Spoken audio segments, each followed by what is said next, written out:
ॐ नारायणः परो व्यक्तात् अण्डमव्यक्तसम्भवम् अण्डस्यान्तस्त्विमे लोकाः सप्तद्वीपा च मेदिनी।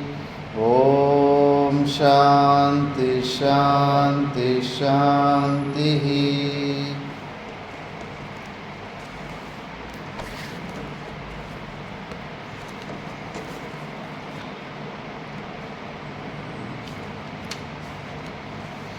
ॐ श्री परमात्मने नमः।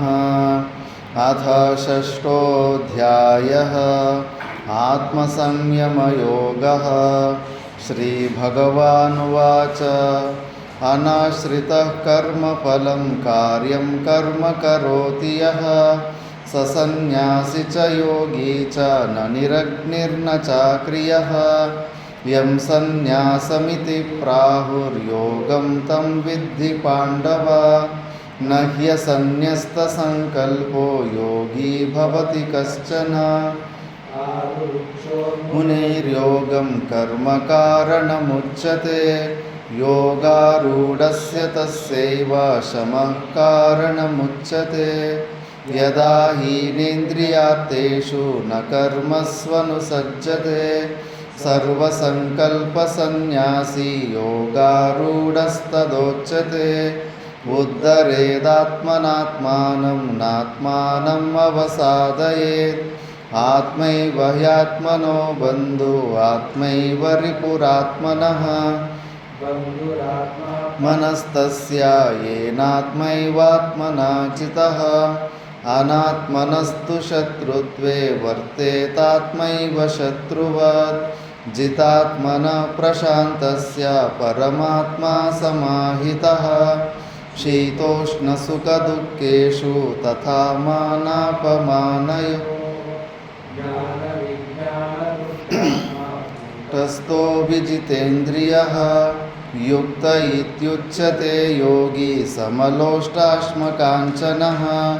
सुहृन्मित्रार्युदासीनं मध्यस्तद्वेषबन्धुषु साधुष्वपि च पापेषु समबुद्धिर्विशिष्यते। योगी युञ्जीत सततम् आत्मानं रहसि स्थितः। एकाकीयत चित्तात्मा निराशीरपरिग्रहः।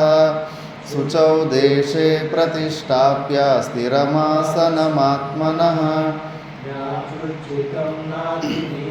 चैलाजिनकुशोत्तरं तत्रैकाग्रं मनः कृत्वा यतचित्तेन्द्रियक्रियः। उपविश्यासने युञ्जात् योगात् समं कायशिरो ग्रीवं धारयन्नचलं स्थिरः। सम्प्रेक्ष्य नासिकाग्रं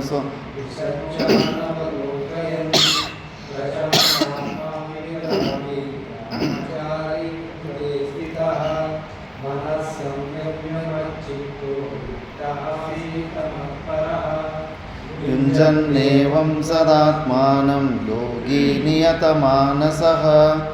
शान्तिं निर्वाणपरमामत्संस्थामधिगच्छति। नात्यज्ञतस्तु योगोऽस्ति न चैकान्तमनश्नतः। न चाति स्वप्नशीलस्य जाग्रतो नैव चार्जुन। युक्ताहारविहारस्य युक्तचेष्टस्य कर्मसु बोधस्य योगो भवति दुःखः। यदा विनियतं चित्तम् आत्मन्येवावतिष्ठते। निःस्पृहा सर्वकामेभ्यो युक्त इत्युच्यते तदा। यथा दीपो निवातस्थो नेङ्गते सोपमा स्मृता। योगिनो यतचित्तस्य युञ्जतो योगमात्मनः। यत्रोपरमते चित्तं निरुद्धं योगसेवया। मनात्मानं पश्यन्नात्मनि तुष्यति। सुखमात्यन्तिकं यत्तद्बुद्धिग्राह्यमतीन्द्रियं। स्थितश्चलति तत्त्वतः। यं लब्ध्वा चापरं लाभं मन्यते नाधिकं ततः यस्मिन् स्थितो न दुःखेन गुरुणापि विचाल्यते तं विद्या दुःखसंयोगवियोगं योगसंज्ञितं स निश्चयेन योक्तव्यो योगो निर्विण्णचेतसा कामास्त्यक्त्वा सर्वान् शेषतः मनसैवेन्द्रियाग्रामं विनियम्य समन्ततः शनैः शनैरुपरमेत् बुद्ध्या धृतिगृहीतया आत्मसंस्थं मनः कृत्वा न किञ्चिदपि चिन्तयेत् यतो यतो निश्चरति मनश्चञ्चलमस्थिरं ततस्ततो नियम्येतदात्मन्येव वशं नयेत् प्रशान्तमनसं ह्येनं योगिनं सुखमुत्तमम् उपैति शान्तरजसं ब्रह्मभूतमकल्मषं युञ्जन्नेवं सदात्मानं योगी विगतकल्मषः ब्रह्मसंस्पर्शम् अत्यन्तं सुखमश्नुते सर्वभूतस्थमात्मानं सर्वभूतानि चात्मनि ईक्षते योगयुक्तात्मा सर्वत्र समदर्शनः यो मां पश्यति सर्वत्र सर्वं च मयि पश्यति तस्याहं न प्रणश्यामि स च मे न प्रणश्यति सर्वभूतस्थितं यो मां भजत्येकत्वमास्थितः सर्वथा वर्तमानोऽपि स योगी मयि वर्तते समं पश्यति योऽर्जुन सुखं वा यदि वा दुःखं स योगी परमो मतः अर्जुन उवाच योऽयं योगस्त्वया प्रोक्तः साम्येन मधुसूदन एतस्याहं न पश्यामि चञ्चलत्वास्थितिं स्थिरां चञ्चलं हि मनः कृष्ण प्रमाथि बलवदृढं तस्याहं निग्रहं मन्ये वायोरिव सुदुष्करम् असंशयं महाबाहो मनो दुर्निग्रहं चलम् अभ्यासेन तु कौन्तेय वैराग्येन च गृह्यते अस्यैयतात्मना योगो दुष्प्राप इति मे मतिः वश्यात्मना तु यतता शक्यो वाप्तुमुपायतः अयति श्रद्धयोपेतो योगाच्चलितमानसः अप्राप्य योगसंसिद्धिं कां गतिं कृष्ण गच्छति कच्चिन्नो भयविभ्रष्टश्चिन्नाभ्रमिव नश्यति अप्रतिष्ठो महाबाहो विमूढो ब्रह्मणः पथि एतन्मे संशयं कृष्ण चेर्तुमर्हस्य शेषतः त्वदन्यः संशयस्यास्य चेत्ता न ह्युपपद्यते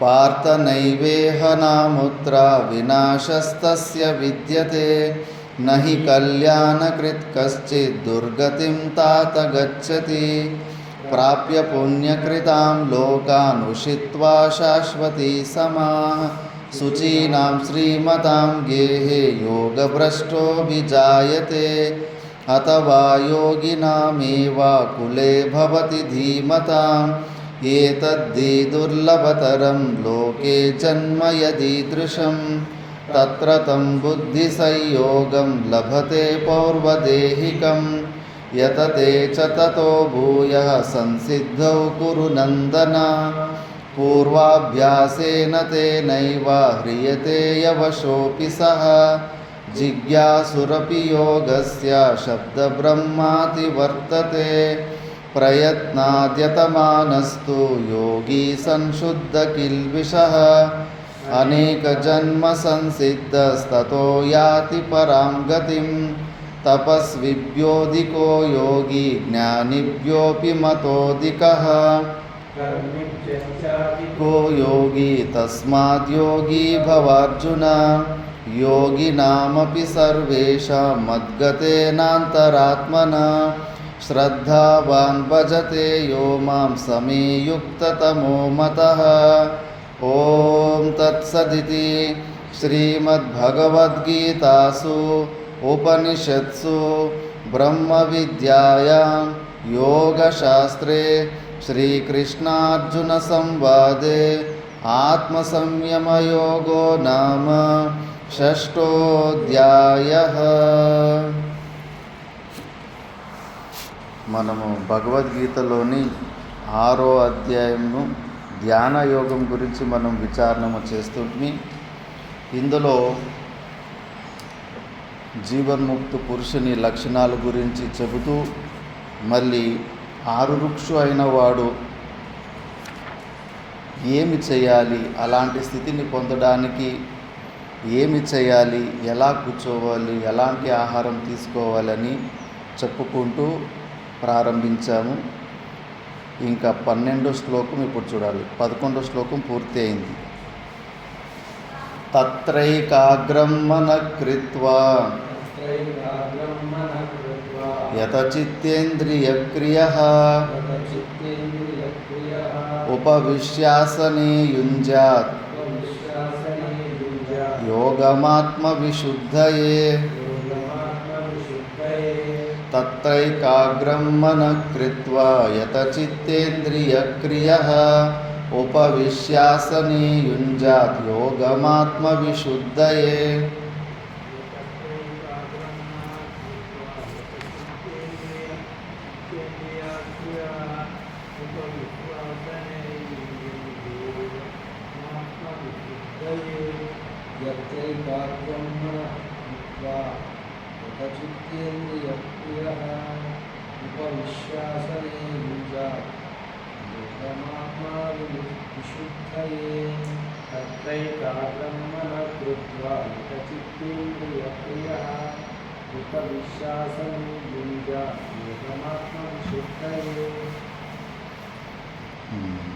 తత్ర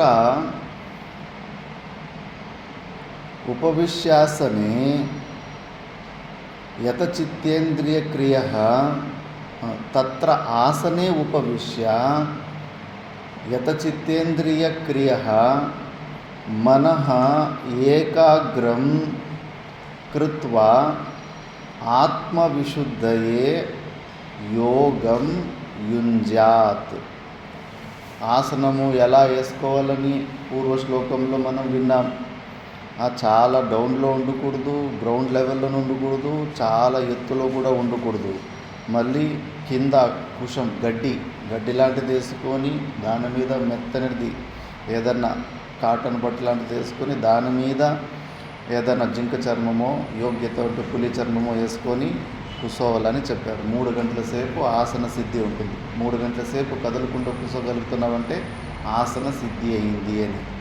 దాని తర్వాత ఇప్పుడు కూర్చున్న తర్వాత తత్ర ఏం చేయాలంటే కూర్చున్న తర్వాత యతచిత్తేంద్రియ క్రియ ఇంద్రియ నిగ్రహము సంపూర్ణంగా చేసుకొని మొత్తము క్రియల నుంచి ఉపరమాన్ని పొంది మొత్తం బయట విషయాలలో ఉన్న ఆసక్తిని ఇంద్రియాలలో వాపస్ తీసుకొని ఇంద్రియాలని మనసులో లయం చేసుకొని మనసుని బుద్ధిలో లయం చేసుకొని ఆ బుద్ధిని మన సాక్షి చైతన్యం గురించి అటువైపు గమనించేలాగా చేసుకోవాలి. దాన్ని బ్రహ్మాకార వృత్తి అంటారు.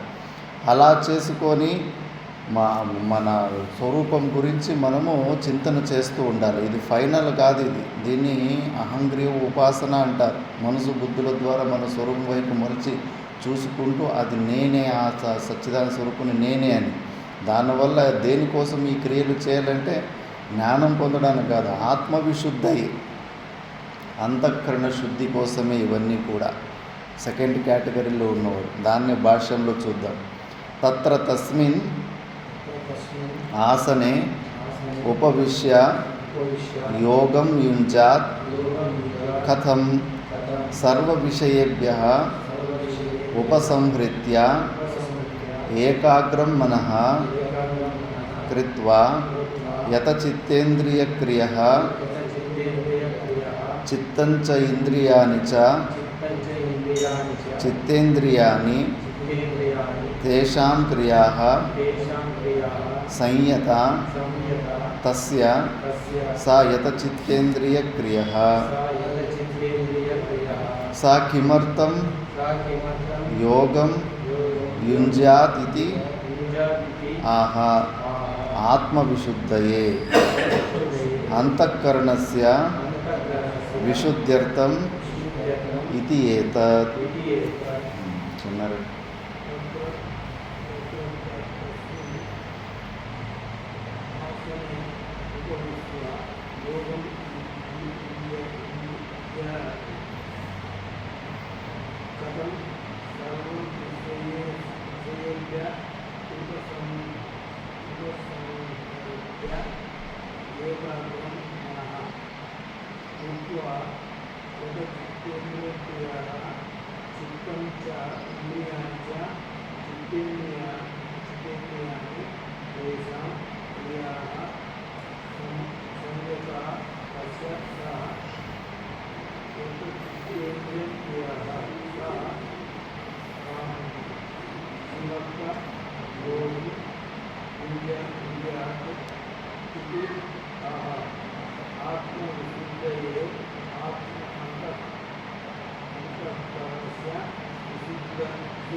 శ్లోకంలో తత్ర అని ఉంది. ఎక్కడ అంటే తస్మిన్ ఆసనే, ఆ ఆసనం మీద అని అర్థం. ఆసనే ఉపవిశ్య, ఆసనంలో కూర్చొని. ఆసనాలు సుఖాసనము, పద్మాసనము, గోముఖాసనము, ఎన్నో ఆసనాలు ఉన్నాయి. ఎక్కువ సిద్ధాసనము, మళ్ళీ పద్మాసనంలోనే ఎక్కువసేపు కూర్చోనికి అనుకూలంగా ఉంటుంది. పూర్వక ఆసనం ఇదైతే శవాసనం ఒకటి వదిలిపెట్టేసి మిగతా ఏ ఆసనాలైనా అనుకూలమైన ఆసనాలు మనం సిద్ధి చేసుకోవాలి. అలాంటి ఆసనంలో కూర్చొని యోగం యుంజాదు. కథం ఎట్లా అంటే సర్వ విషయేభ్యో ఉపసంహత్య. మన అటెన్షన్ మొత్తము ఇప్పుడు తూట్ల గిన్నెలో నుంచి లోపల నుంచి లైట్ పెడితే ఆ రంధ్రాల నుంచి లైట్ బయటకు వస్తూ ఉంటుంది రాత్రిపూట్ల. అట్లా ఇంద్రియాల ద్వారా లోపల ఉన్న శక్తి అంతా వ్యర్థమై విషయాలలో ఆసక్తి రూపంలో అక్కడ ఉంటుంది. విషయాలలో దోష దర్శనం చేసుకోవాలి. విషయాలలో అసలు ఆనందమే లేదు, అది మిథ్య, లేని వస్తువు ఉన్నట్టుగా కనిపిస్తూ ఉంది అని యథార్థంగా ఆ వస్తువుని మనము తెలుసుకుంటే కన్నా దాని మీద మోహం పోతుంది. సర్వ వేదాంత సిద్ధాంత సారంలో మనం విచారణ చేసుకున్నాం ఎట్లా దోష దర్శనం చేయాలి. పుట్టినప్పటి నుంచి సచ్చే వరకు ఎన్ని ప్రాబ్లమ్స్ ఉంటాయి, అవన్నీ పదే జన్మ జర వ్యాధి దుఃఖ దోషానుదర్శనం, వీటిలో ఉన్న దోషాలు హైలైట్ చేస్తూ ఉండాలి. లేకపోతే కన్నా మర్చిపోతాం. ఈ డిఫికల్టీస్, కష్టాలను, దుఃఖాలను కూడా మర్చిపోతుంటాం. ఆ విషయాల వల్లనే మనము ఇరుక్కుపోయాము. అవే మనకు డేంజర్. కాబట్టి అట్లా మనం వాటి మీద దోష దర్శనం చేసి దానివల్ల నాకు ప్రయోజనం లేదు, చాలా డేంజర్ ఉంది, లాస్ ఉంది, నేను నశించిపోతానని అంతటి భావం వచ్చినప్పుడు అక్కడి నుంచి మనసు బయటకు వచ్చేస్తుంది. అట్లా ఉపసంహృత్య అంటే కానీ ఎట్లా విషయాల నుంచి మనసును లోపలికి ఇంద్రియ శక్తిని అంటే కానీ వాటి మీద ఉన్న ఆసక్తిని తెంచుకోవాలి దోష దర్శనం చూసి. తర్వాత ఏకాగ్రం మనః కృత్వ యతచిత్తేంద్రియ క్రియ, ఇంద్రియాల క్రియలను ఆపేసుకోవాలి. ఇంద్రియాలు, మనసే ఒకటే ఎనర్జీ, ఎలక్ట్రిసిటీ, కరెంట్ ఉంటుంది కదా, అది ఒకటే ట్రాన్స్ఫార్మర్ నుంచి పవర్ హౌస్ నుంచి వస్తూ ఉంటుంది. శక్తి ఒకటే. ఆ ఒక శక్తిని ఫ్యాన్లో పోతే ఒక పని చేస్తుంది, ఎలక్ట్రిక్ స్టవ్లో పోతే హీటు, ఇక్కడ చేస్తే కన్నా గాలిని ఇస్తుంది, ఏసీలో పోతే ఒక పని చేస్తుంది, ఆ మోటార్లో పోతే ఇంకో పని చేస్తుంది. కానీ లోపల ఉన్న శక్తి ఒకటే. అలాగే మన లోపల ఉన్న శక్తి ఒకటే. ఆ శక్తినే బుద్ధి, ఆ శక్తినే మనసు, ఆ శక్తినే ఇంద్రియం. ఏ ఛానల్లో కళ్ళల్లో వస్తే చూసే పని, చెవుల్లో ఆ శక్తి వస్తుంటే వినే పని. అట్లా ఒకటే శక్తినే ఈ పనులన్నీ చేసుకుంటా ఉంది. కాబట్టి ఆ బయట ఉన్న శక్తినంతా మొత్తం ఫస్ట్ ఇంద్రియాలలో ఉన్న క్రియలను ఆపేసుకోవాలి. విషయాలలో ఆసక్తి పూర్తిగా పోతేనే మనం ఆపడానికి ఇదవుతుంది. మళ్ళా చిత్తంచ ఇంద్రియాని చ చిత్తేంద్రియాని తేషాం క్రియ సంయత తస్య యత చిత్తేంద్రియ క్రియ. అప్పుడు మనము ఇంద్రియ క్రియలను ఆపుకున్న తర్వాత ఒక మనసు రూపంలోనే ఉంటుంది లోపల, లోపలే అంత జరుగుతూ ఉంటుంది. ఆ కాస్త ఉన్న మనసుని బుద్ధిలో లయం చేసుకొని మన స్వరూపం వైపు తిప్పాలి, మన బింబరూప చైతన్యం వైపు తిప్పాలి. ఆత్మవిశుద్ధయే అంతఃకరణస్య. ఎందుకు ఇవన్నీ చేయాలంటే కన్నా ఆత్మవిశుద్ధయే అంతఃకరణస్య విశుద్ధ్యర్థం ఇది వేరే పర్పస్ లేదు. జ్ఞానం మాత్రము రాదు. జ్ఞానం ఆల్రెడీ ఉంది, సిద్ధ వస్తువు అది. అది మాత్రం రాదు. ఏదన్నా జరుగుతుందంటే ఆవరణ భంగం జరుగుతుందండి. సాధనలు దేనికైనా ఉన్నాయంటే ఆవరణ భంగానికి. బాహ్యం ఆసనం ముక్తం అధునా శరీరధారణం కథం ఇది ఉచ్యతే. ఇప్పుడు శరీరం ఎలా కూర్చునే పొజిషన్ గురించి చెప్పబోతుంది నెక్స్ట్ శ్లోకం. సమం కాయ శిరోగ్రీవం ధారయన్నచలం స్థిరః సంప్రేక్ష్య నాసికాగ్రం స్వం దిశశ్చానవలోకయన్. సమం కాయ శిరోగ్రీవం ధారయన్నచలం స్థిరః సంప్రేక్ష్య నాసికాగ్రం స్వం దిశశ్చానవలోకయన్.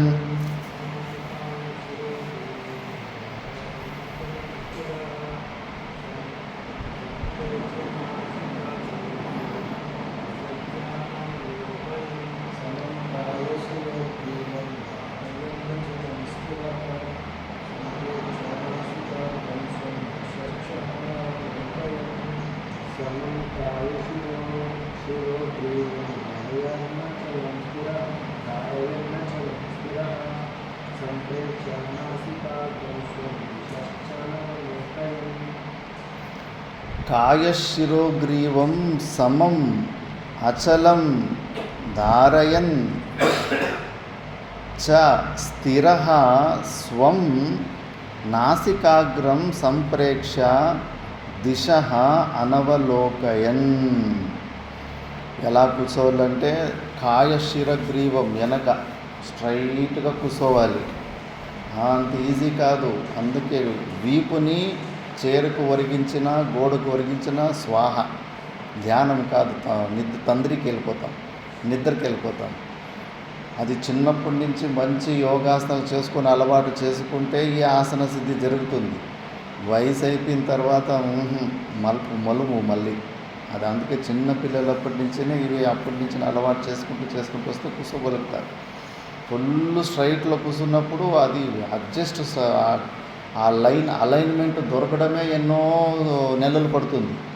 మనకు దొరకదు. అది అడ్జస్ట్ చేసుకొని ఒక్కరోజు ఏదో ఒక రోజు స్ట్రైట్ లైన్ దొరుకుతుంది మనకు. అప్పుడు తెలుస్తుంది. ఆ స్ట్రైట్ లైన్లో కూర్చుంటే కన్నా ఎక్కువ ప్రయత్నం చేయాల్సిన అవసరం లేదు. ఇంకా ఇట్లుంటాం కదా, ఇక్కడ వెనకాల ప్రెషర్ పడుతూ ఉంటుంది. స్ట్రైట్గా ఉంటే అసలు ప్రెషర్ పడదు ఎక్కువసేపు. కానీ మనం ఆ స్ట్రైట్గా ఆల్రెడీ ఇట్లా బెండ్ అయిపోయింది, మన బాడీలో అంతా ఇట్లా బెండ్ అయిపోయింది. ఆ స్ట్రైట్గా అది అలవాటు కాదు. కొద్దిగా అలవాటు చేసి కూర్చుని పెట్టేస్తే కన్నా ఒకదాని మీద ఒకటి స్టాండ్ పెట్టినట్లు వెనకాల రిప్స్ అవన్నీ కూడా ఎంతసేపు కూర్చున్నా కూడా కూర్చునేకి సామర్థ్యం వస్తుంది. కానీ మనం ఆ అలవాటు చేయించింది లేదు. అంత ఎల్కేజీ నుంచి స్కూల్ బెంచ్లు కుర్చీలు వచ్చేసినాయి. ఇదే అలవాటు అయిపోయింది.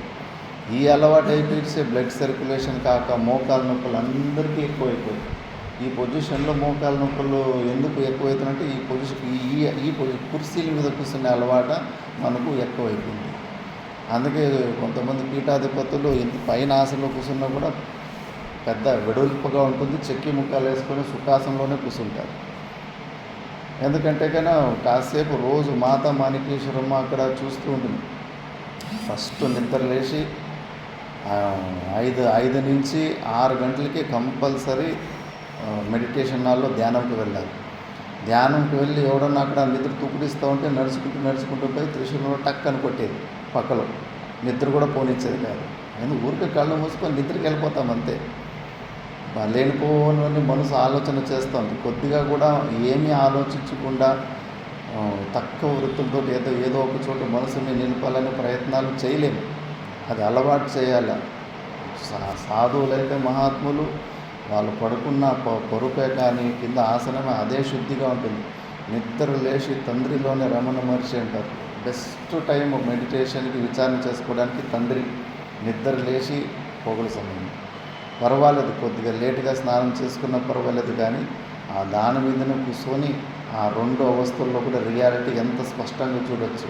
అది ఎలాగ మిథ్య, ఇది ఎలాగ మిథ్య. కాసేపు అక్కడ స్వప్నంలోకి స్లిప్ అవుతూ ఉంటాం, మళ్ళీ జాగ్రత్తగా వస్తుంటాం. స్వప్నంలోకి పోతుంటాం, అక్కడ కథ జరుగుతూ ఉంటుంది, ఇక్కడ ఇది కథ జరుగుతూ ఉంటుంది. చాలా స్పష్టంగా 2 మిథ్య అని చాలా స్పష్టంగా చూసుకోగలుగుతాం. ఆ అలవాట్లు చేసుకోవాలి. ఉదయం వరకు 9 గంటల వరకు కైలాసాశ్రమంలో ఉత్తర భారతంలో కానీ 9 గంటల వరకు కేవలం సాధనే ఉండాలి. తిండి కూడా లేదు, టిఫిన్ బ్రేక్ఫాస్ట్ కూడా లేవు. ఇప్పుడు కొత్తగా స్టార్ట్ అయినాయి.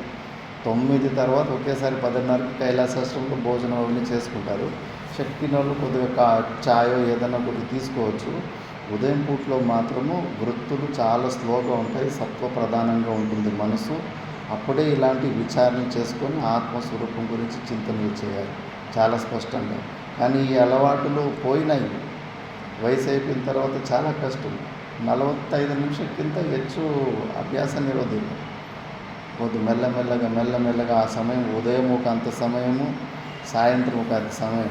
ఇంకా మెల్లమెల్లగా శాస్త్ర ఆలంబన ఉన్నంత వరకు ఓకే, శాస్త్రానికి సమయం ఇచ్చుకోవచ్చు.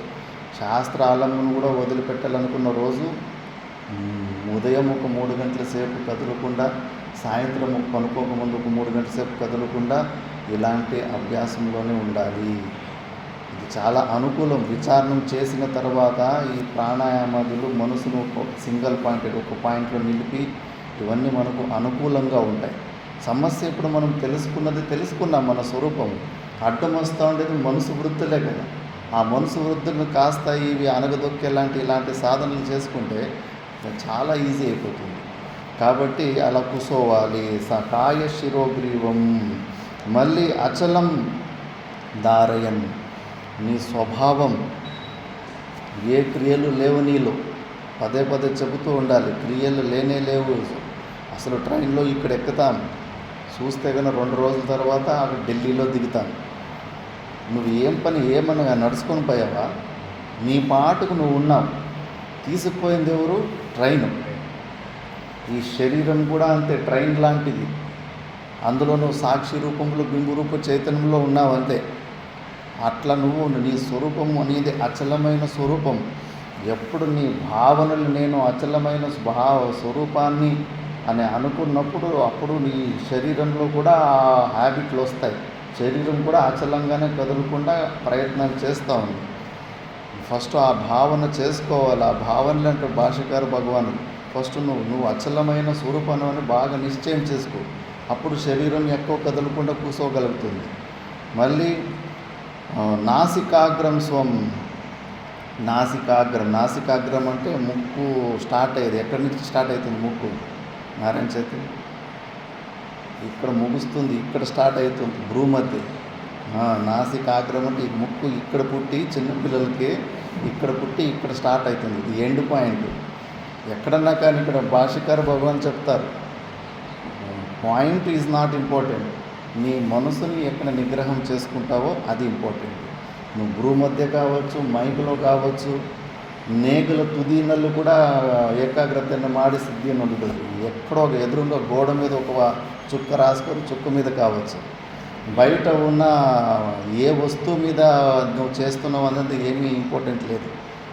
అనాత్మ విషయాలు చింతన చేసుకోకుండా వృత్తిని నువ్వు ఆపగలిగినవా ఏదో ఒక పాయింట్లో నీ పని అయిపోతుంది అంటున్నా. దాన్నే స్పష్టంగా చెప్తాడు ఇప్పుడు భాష్యంలో.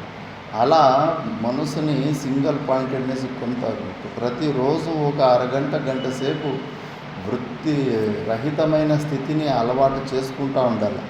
ఏదో ఒక రోజు ఆ స్థితిని పొందుతాం మనం. ఎన్ని రోజులు ఈ వృత్తులు నడుస్తూ ఉంటాయి. కాబట్టి అలా ఒక్క పాయింట్లో పెట్టేసి దిశశ్చ అనవలోకయన్. వేరిని విజాతీయ స్వగతాది భేదరహిత ప్రత్యయం ఉండాలి. సజాతి విజాతి స్వగత భేదరహితమైన ప్రత్యయాలు ఉండాలి. విజాతీయ భేదం అంటే కన్నా మనము మనుషులము, మనలో మనుష్యత్వం ఉంది, చెట్లలో వృక్షత్వం ఉంది. మన జాతి వేరే, ఆ జాతి వేరే, అలాంటి భేదం ఉంది మనకి చెట్లకి.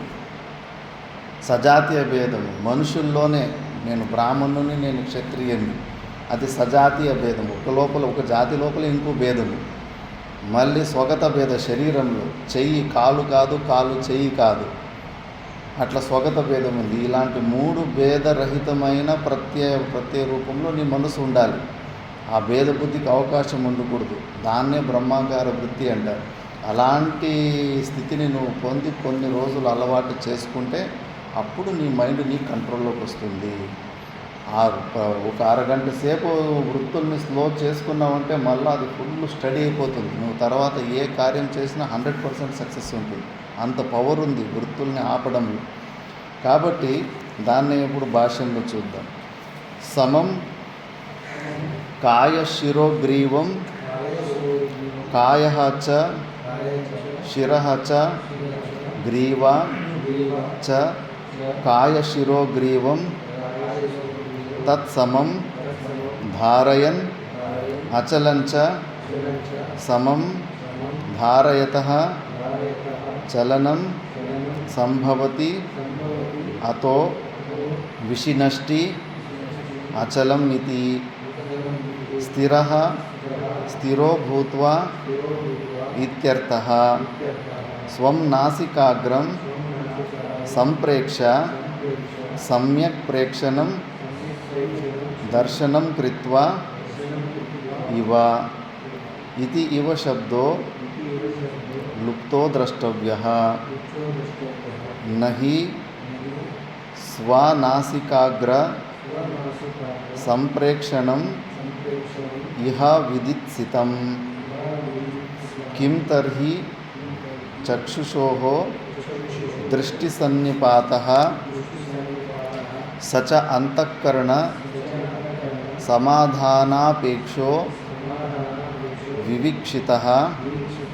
స్వనాసికాగ్ర సంప్రేక్షణం ఏవం చేద్ వివక్షితం మనః తత్ర ఏవ సమాధీయతే న ఆత్మని. ఆత్మని హి మనసః సమాధానం వక్ష్యతి ఆత్మసంస్థం మనఃకృత్వా ఇతి. తస్మాత్ ఇవ శబ్దలోపేన అక్ష్ణోః దృష్టిసన్నిపాత ఏవ సంప్రేక్ష్య ఇది ఉచ్యతే. దిశః చ అనవలోకయన్ దిశాంచ అవలోకనం అంతరా అకుర్వన్ ఇతి ఏతత్. వినోదం. సమం కాయ శిరోగ్రీవం కాయః చ శిరః చ గ్రీవా చ కాయ శిరోగ్రీవం తత్సమం ధారయన్ అచలం చ సమం ధారయతః చలనం సంభవతి అతో విశిష్ట అచలం ఇతి. స్థిరః స్థిరో భూత్వా ఇత్యర్థః. స్వం నాసికాగ్రం సంప్రేక్ష్య సమ్యక్ ప్రేక్షణం దర్శనం కృత్వా ఇవ ఇతి సవశబ్దో లుప్తో ద్రష్టవ్యః. నహి స్వనాసికాగ్రసంప్రేక్షణం ఇహ విదిత్సితం. కిం తైః చక్షుషోః దృష్టి సన్నిపాతః స చ అంతఃకరణ సమాధానాపేక్షో వీక్షితః.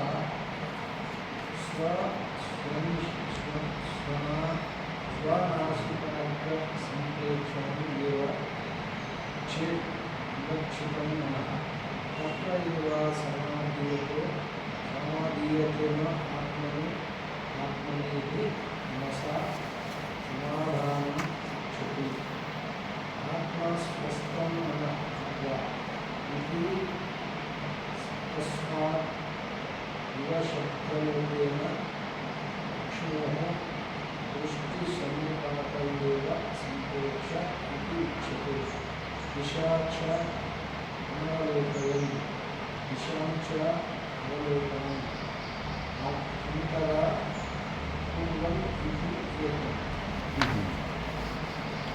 శ్లోకంలో సమం కాయ శిరోగ్రీవం కాయః చ శిరః చ గ్రీవా స కాయ శిరోగ్రీవః సమాస పదం ఇది.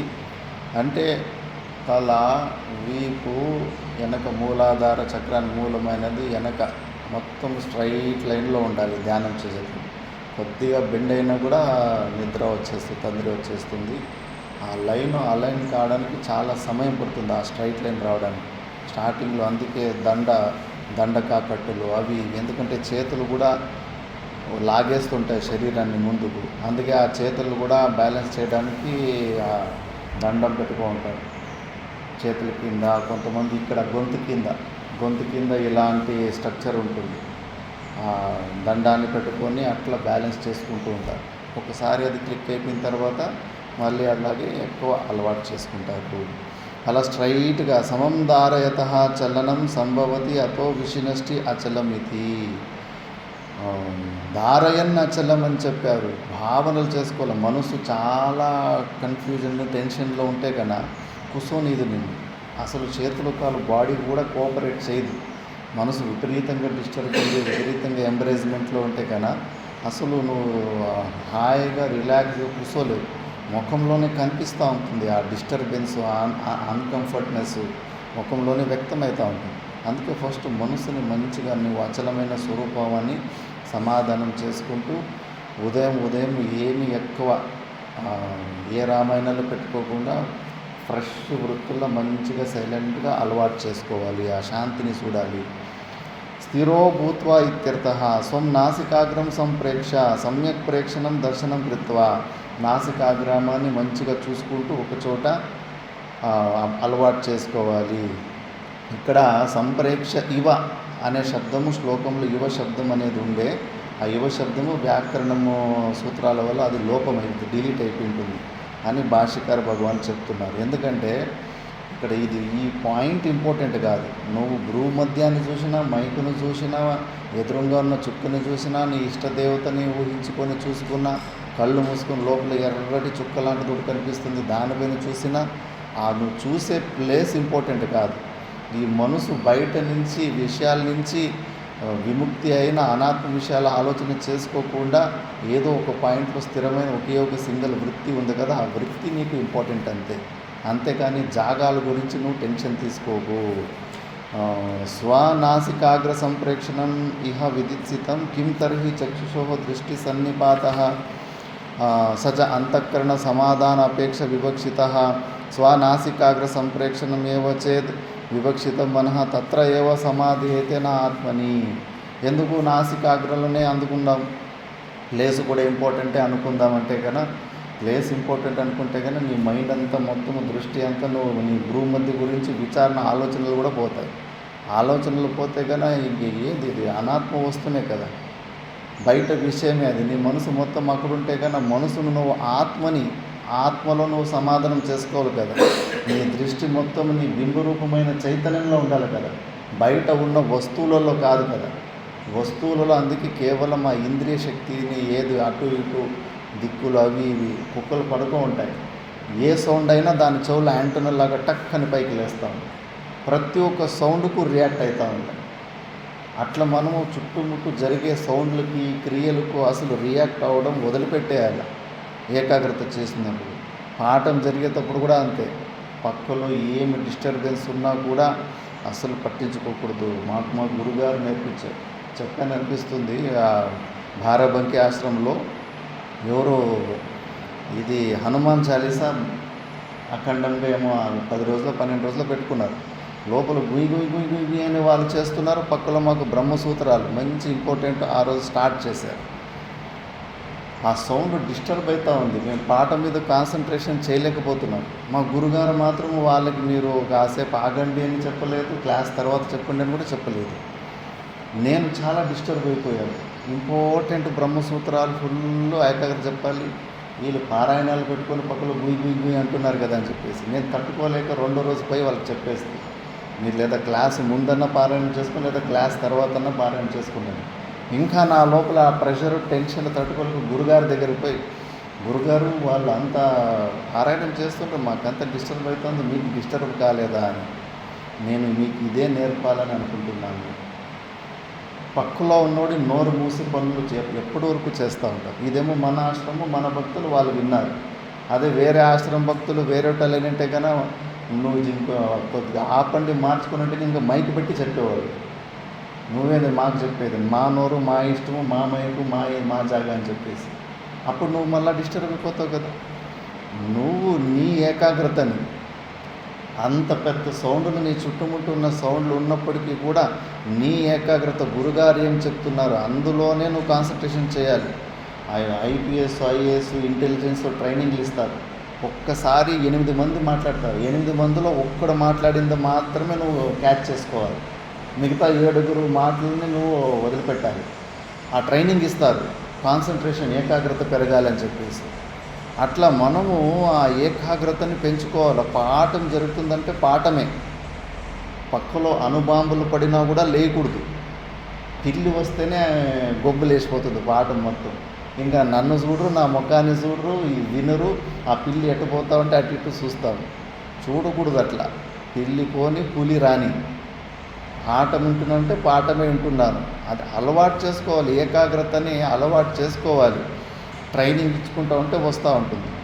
లేదంటే ఊరికే మనిషి ఇక్కడ ఉంటాడు కానీ మనసు ఎక్కడో వెళ్ళిపోయి ఉంటుంది, ఏమీ ప్రయోజనం ఉండదు. ఏకాగ్రత అనేది అలవాటు మనకు నేర్పిస్తారు. ఫస్ట్ గురుకులాల్లో వీటి గురించినే నేర్పిస్తూ ఉంది.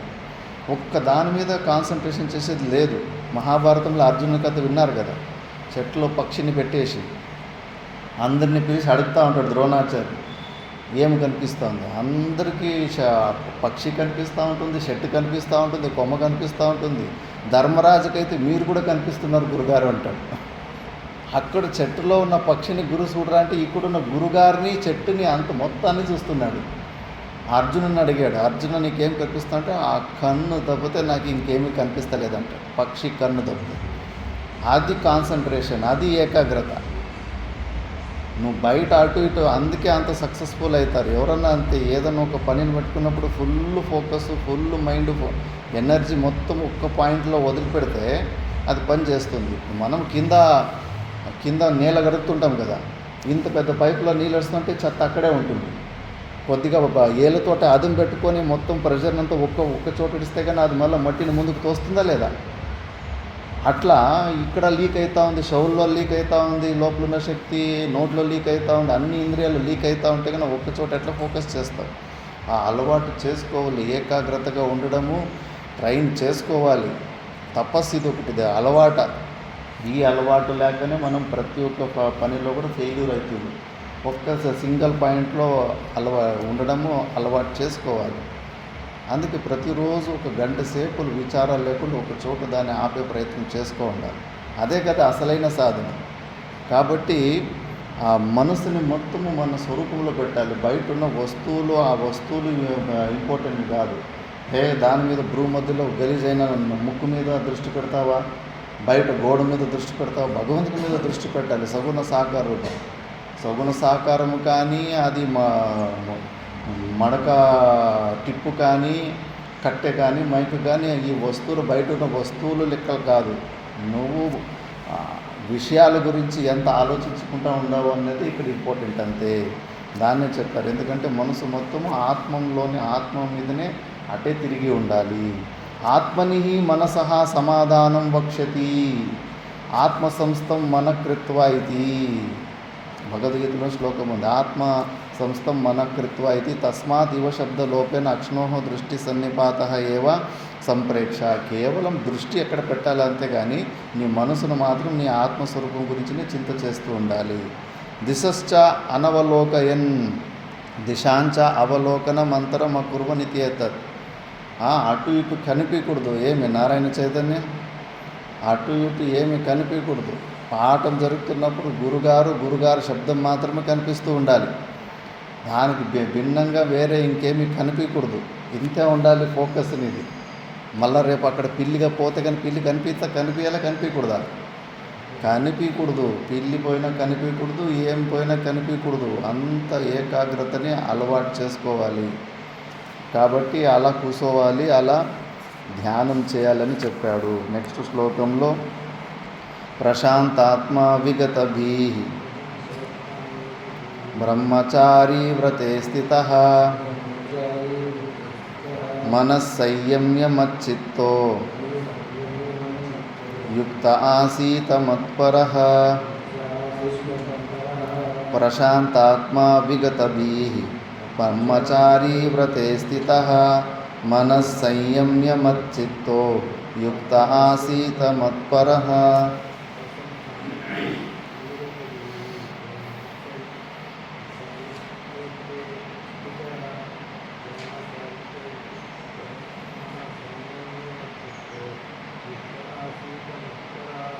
ప్రసన్నాత్మా విగతవి బ్రహ్మచారీ వ్రతే స్థితః మనస్సంయమ్యమచ్చిత్తో యుక్త ఆసీత మత్పరః.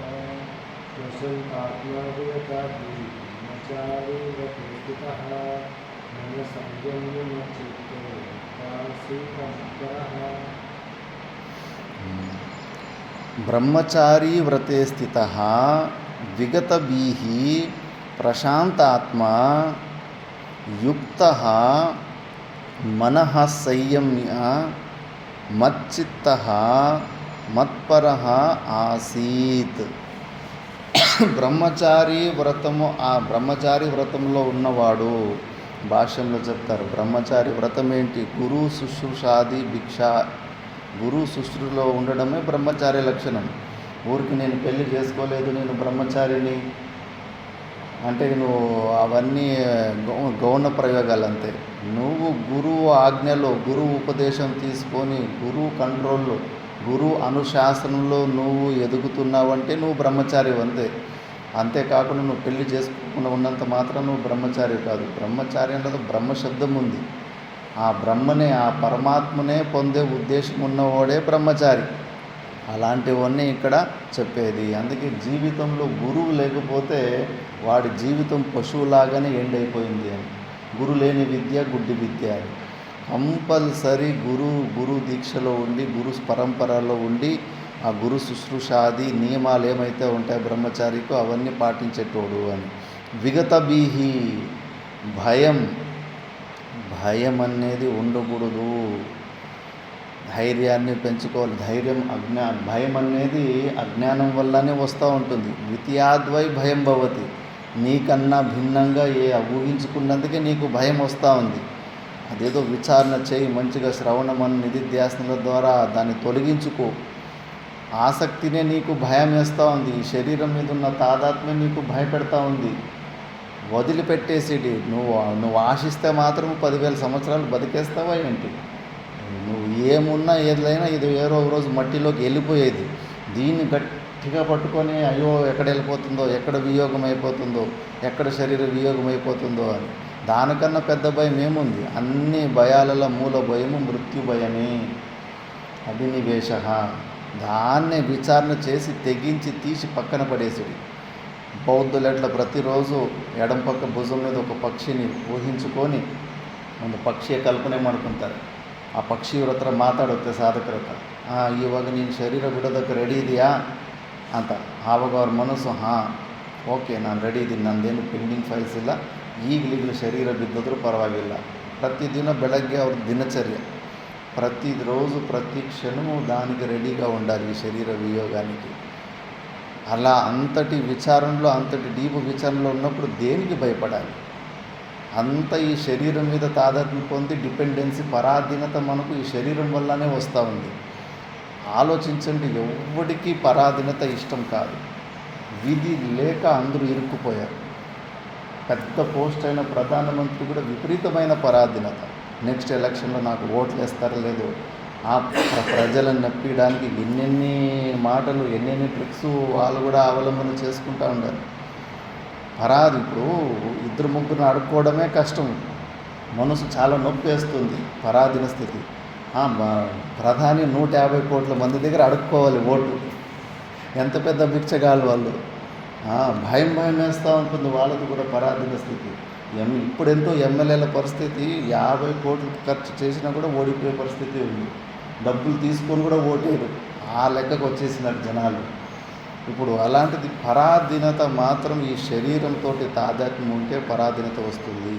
అందుకే ఫస్ట్ మంచిగా విచారణ చేసి తెగించి, మాతామానికేసి చెప్పేది ఉంటే ఉంటుంది, పోతే పోతుంది అని.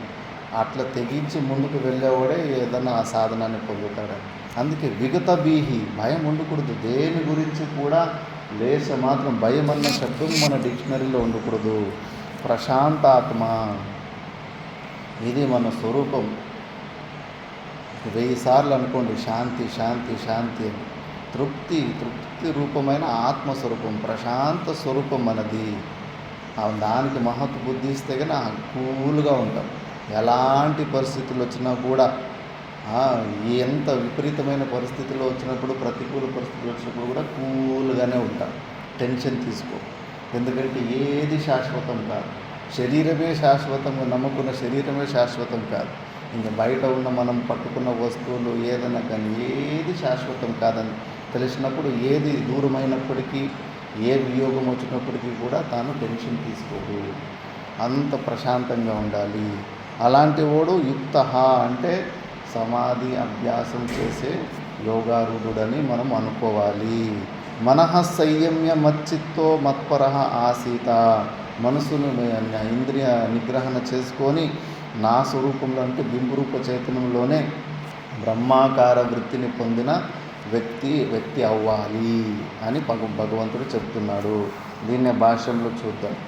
ప్రశాంతాత్మ ప్రకర్షేణ శాంత ఆత్మ అంతఃకరణం యస్య సహ అయం ప్రశాంతాత్మ విగతభీః విగతభయో బ్రహ్మచారీ వ్రతే స్థితో బ్రహ్మచారిణో వ్రతం బ్రహ్మచర్యం గురు శుశ్రూషా భిక్షాభుక్త్యాది తస్మిన్ స్థితః తదనుష్ఠాత భవేదిత్యర్థః.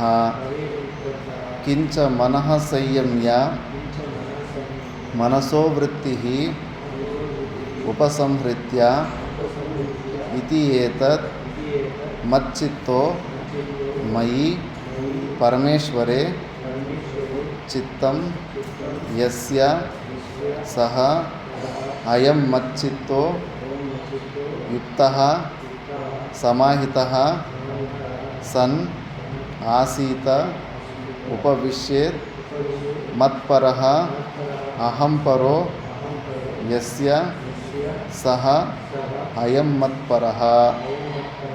భవతి కశ్చిత్ రాగి స్త్రీచిత్తో నతు స్త్రియం ఏవం పరత్వేన గృహ్ణాతి కిం తర్హి రాజానాం మహాదేవం వా అయం తు మచ్చిత్తో మత్పరః చ.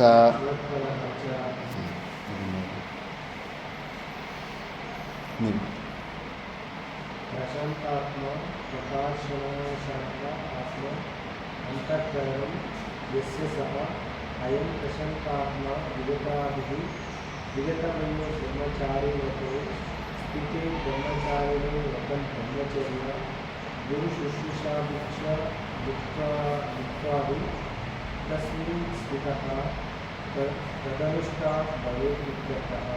కించ మనః సంయమ్య మనసో వృత్తిః ఉపసంహృత్య ఇతి ఏతత్ మచ్చిత్తో మయి పరమేశ్వరే చిత్తం యస్య సహ అయం మచ్చిత్తో యుక్తః సమాహితః సన్ ఆసీత్ ఉపవిశేత్ మత్పరః అహం పరో యస్య సహ వయం మత్పరః అయం మత్పరః.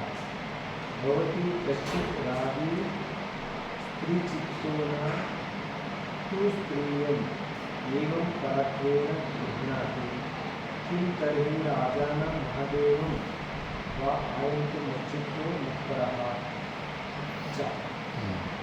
శ్లోకంలో ప్రశాంతాత్మ అని ఉంది. ప్రశాంతాత్మ అంటే ప్రకర్షేణ శాంత ఆత్మ అంటే అంతఃకరణం. ఎవరి అంతఃకరణము చాలా చక్కగా చల్లగా అయిపోయింది. అంటే ఎక్కువ వృత్తులు లేకుండా ఒక బ్రహ్మకార వృత్తితో ద్వారా ఏదైతే ఉందో అలాంటి వ్యక్తి. అయం ప్రశాంతాత్మ. విగత బీహి అంటే విగత భయో భయము లేని స్థితి కలిగిన వాడు. మీకు భయం ఉందా లేదా నారాయణ చైతన్య? దేని గురించన్నా భయం ఉందా లేదా? పాము వస్తే భయం ఉందా లేదా? దేని గురించి కూడా అంతే, సర్వత్రా అంతే. దేని గురించి కూడా భయం లేని స్థితిలో ఉండాలి. గురు మళ్ళా బ్రహ్మచారి వ్రతే స్థితో అంటే బ్రహ్మచారినో వ్రతం బ్రహ్మచర్యం. గురు శుశ్రూష భిక్షా భుక్త్యాది. గురు శుశ్రూష ఉండాలి. ఇప్పుడు వర్తమానంలో ఈ స్టోరీనే లేదు. కనీసం ఒక గురువు దగ్గర ఒక 10 సంవత్సరాలన్నా ఉండాలి కదా. అప్పుడు అనుశాసనంలో ఉంటే కానీ ఆ డిసిప్లిన్ అవన్నీ వస్తాయి. ఏమీ లేదు. ఇప్పుడు అఖాడలు అక్కడక్కడ ఈజీగా సన్యాసాలు దొరికిపోతాయి.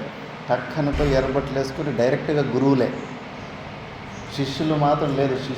శిష్య కేటగిరీ మాత్రం లేదు. డైరెక్ట్గా అందరూ గురువులే. ఆ శుశ్రూష అనేది ఎక్కడ జరిగే ఉండదు ఏ గురువు దగ్గర కూడా. అడిగి చూడండి ఎవరైనా ఎప్పుడన్నా మీ గురువులకి ఎక్కడన్నా కానీ ఏ గురువులకైనా కానీ కాలు ఒత్తారా? పాదవహనం కూడా ఉన్నది.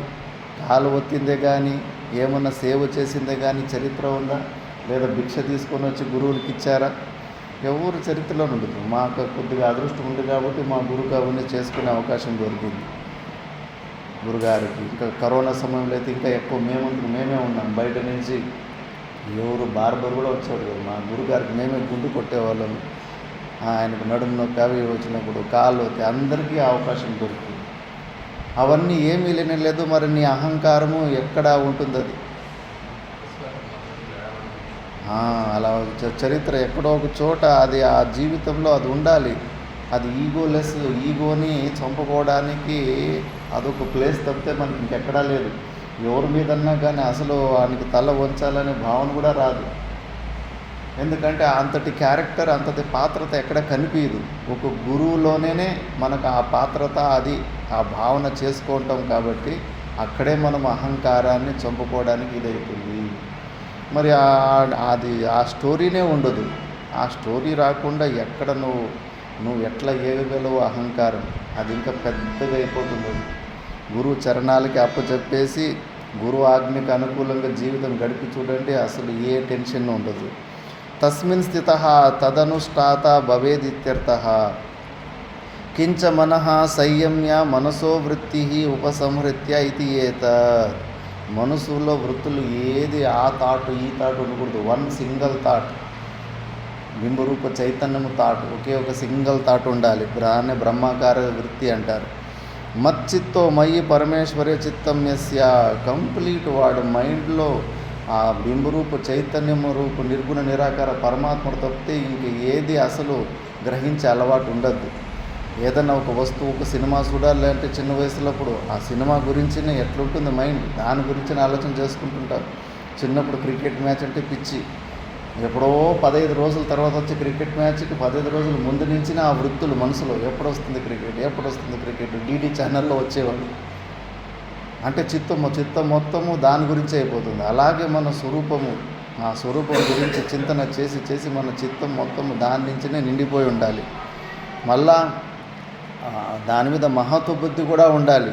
భవతి కశ్చిత్ రాగి స్త్రీ చిత్తో నతు స్త్రీయామేవ పరత్వేన గృహ్ణాతి. కొంతమందికి స్త్రీ చిత్తులు కూడా అవుతారు. స్త్రీల గురించి మోహంతో కావాలని కోరుకుంటుంటారు, కానీ వాళ్ళ మీద ఏం రెస్పెక్ట్ ఉండదు. వాళ్ళ మీద మోహం ఉంటుంది కానీ రెస్పెక్ట్ ఎక్కడో రాజుల మీదనో లేదా వాళ్ళ ఇష్టమైన దేవతల మీద వేరే చోట ఉంటుంది వాళ్ళకి రెస్పెక్ట్. కానీ ఇక్కడ కిం తర్హి రాజానా మహాదేవం వా అయం తు మచ్చిత్తో మత్పరహాచ. కానీ ఈ భక్తులకు ఆ భగవంతుని మీదనే మనసు ఉంటుంది. ఆ భగవంతుడే సర్వం. భగవంతుని కన్నా అన్యంగా వేరే చోట గొప్ప బుద్ధి ఇంకో గొప్పడు ఉన్నాడు అన్నది ఎక్కడా ఉండదు. అన్ని ప్రిఫరెన్సులు ఆ పరమాత్మునికైనా వేరే గొప్ప పని ఏది ఉండదు. అలాంటి మనసు కలిగినోడు అయి ఉంటాడు. కొంతమందికి ఆశించేది చిత్తమేమో ఆశిస్తూ ఉంటుంది స్త్రీ ఆది విషయాలని, కానీ వాళ్ళకు వాళ్ళ మనసులో వాళ్ళ నాన్న మీద గొప్ప బుద్ధి ఉంటుంది, లేదా రాజు మీద గొప్ప బుద్ధి ఉంటుంది, లేదా ఆ దేశం ప్రధాని మీద వాడు చాలా గొప్పడనే ఫీలింగ్ ఉంటుంది. కానీ భక్తులు కట్టలేదు. వాళ్ళకు భగవంతుని మీదనే వాళ్ళ స్వరూపం మీదనే కంప్లీట్ మైండ్ ఉంటుంది. ఇలా చేసుకోవాలి. ఇలా చేసుకుంటే నెక్స్ట్ ఏం ఫలాలు వస్తాయని నెక్స్ట్ శ్లోకం నుంచి చెప్పుకుంటూ పోయారు. అది నెక్స్ట్ క్లాస్లో చూద్దాం. ఓం పూర్ణమద పూర్ణమిదం పూర్ణాత్ పూర్ణముదచ్యతే పూర్ణస్య పూర్ణమాదాయ పూర్ణమేవావశిష్యతే. ఓం శాంతి శాంతి శాంతి